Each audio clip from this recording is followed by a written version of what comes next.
Hi guys, thanks for tuning in to another video on ForgottenWeapons.com.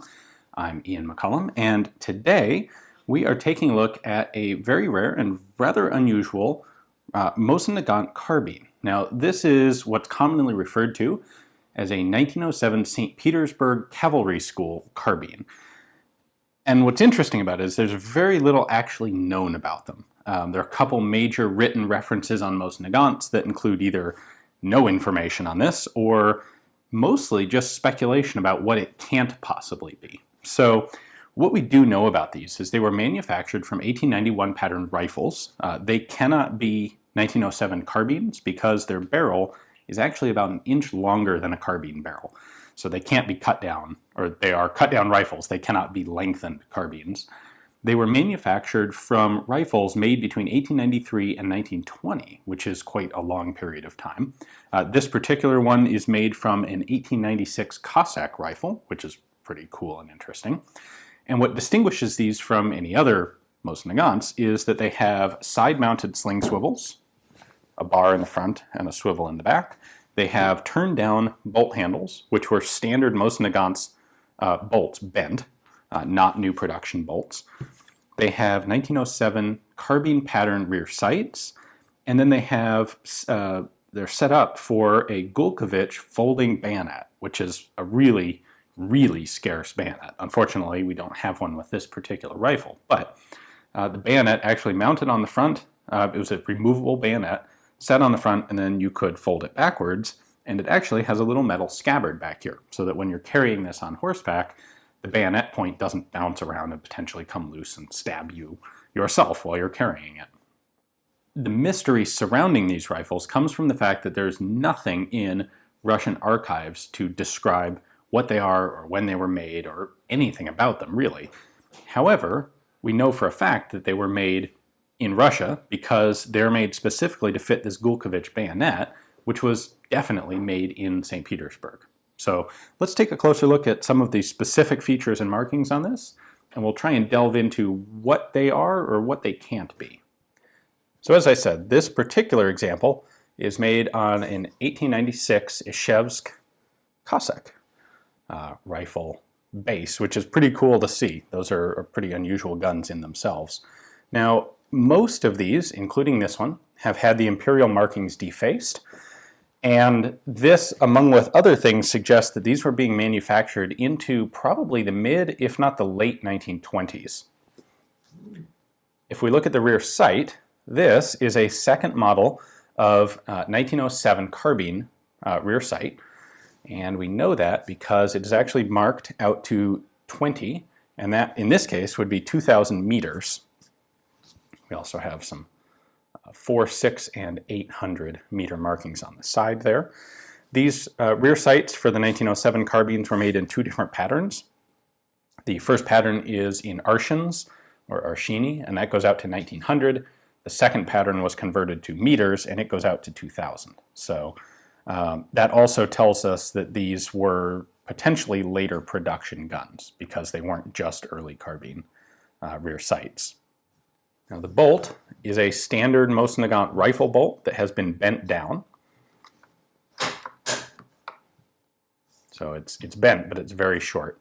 The serial number has been restamped and matches the serial number of the rifle. Now this is an interesting element here because the font of this stamping is not the same as the original imperial rifle markings. This almost looks like, well, it's either a Soviet pattern or it almost looks like, say, the Romanian numbering patterns. They also restamped the magazine well in that same font and also the buttstock.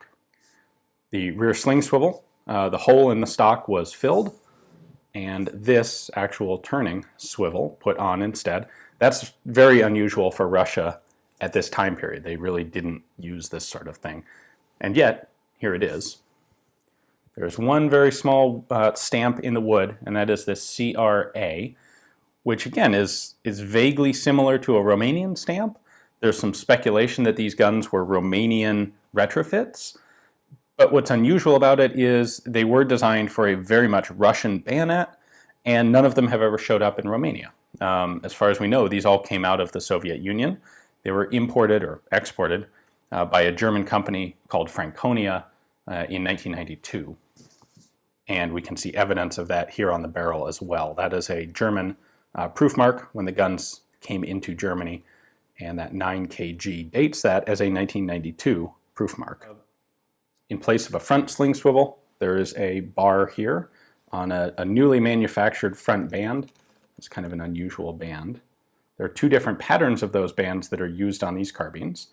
And interestingly, that band does have a hole in it for a cleaning rod, and you can see that the stocks have a slot for a cleaning rod because they are cut down rifle stocks.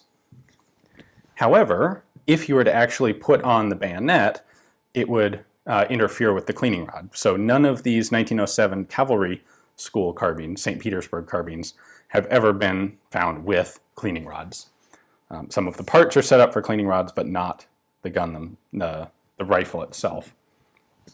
Now, this is a standard Mosin Nagant bayonet, and the barrel diameter has been turned down. You can see the step right there. It's been turned down so that it will fit the standard bayonet. This one gets really tight if we try to put it on. However, the standard bayonet does not fit the sheath back here.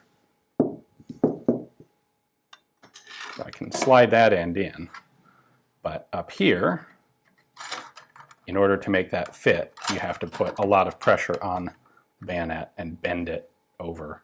Of course, if you fired the gun with a bayonet stowed like that, you'd have a significant point of impact change to the right as the bayonet tries to pull the barrel off to this side.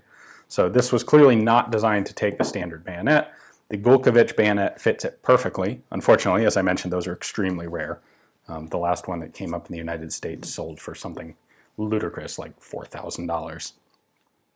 There's a little more detail on that scabbard that has been added to the back of the rifle. So who exactly made these? It's hard to say. They were clearly retrofitted over an extended period of time. They were clearly made to use a St. Petersburg manufactured bayonet, and so that's where the primary speculation about, or primary assumption about Russian manufacture and use comes from. They would have been, potentially, they would have been made by the St. Petersburg Cavalry School over an extended period of time and for cavalry training. They were clearly cavalry purposed guns with the side-mounted sling swivels and the sheath for the bayonet. They're clearly not Finnish. There is no information in Finnish archives about a rifle of this pattern, and the Finns were pretty good about maintaining records on that sort of thing. The Finns only captured something like 183 of the 1907 carbines anyway, so it's not like they had a lot of the rear sights lying around to make use of. So hopefully, eventually, we will find some documentation that explains exactly where these come from, but for now, all we have to go on are the surviving examples of the guns themselves. So there you have the 1907 so-called St. Petersburg Cavalry carbine. Which it may or may not be, but we know it's something, and it's certainly an interesting gun. I hope you guys enjoyed taking a look at this very rare pattern of Mosin Nagant. If you did, please do consider taking a look at my Patreon page. It's support from the folks there at $1 a month that makes it possible for me to travel, find guns like this, and bring them to you guys. Thanks for watching.